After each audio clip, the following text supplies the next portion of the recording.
तो ओढ़निया आसमानी कलर के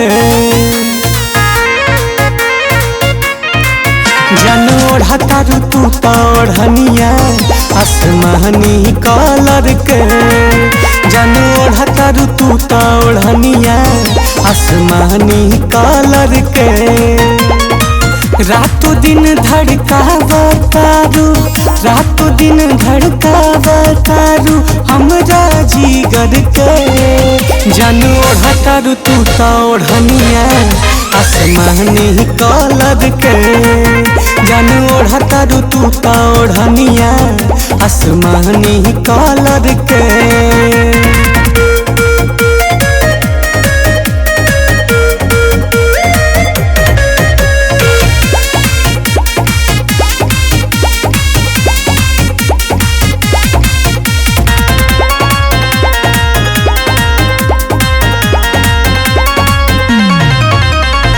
रेड कलर के मेकअप तूला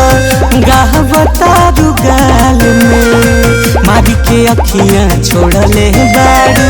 हमके बाउर हाल में रेड कलर के मेकअप तूला गावतारू गाल में मारी के अखियां छोड़ले बारू हमके बाउर हाल में बस गइल बारू तू तो बस गइल बारू तू तो हमर नजर में जन ओढ़तारू तू तो ओढ़निया आसमानी कलर के जन ओढ़तारू तू तो ओढ़निया आसमानी कलर के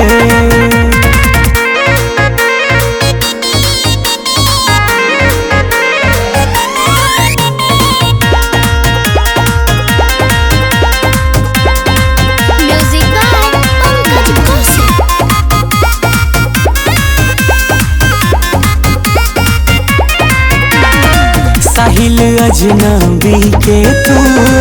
बन गइलू जान हो फुर्सत में तोहरा के बनवले भगवान हो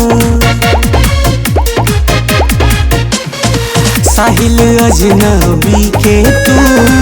बन गइलू जान हो फुर्सत में तोहरा के बनवले भगवान हो आसमानी कलर के आसमानी कलर के तू फेल कइले बारू जन ओढ़तारू तू तो ओढ़निया आसमानी कलर के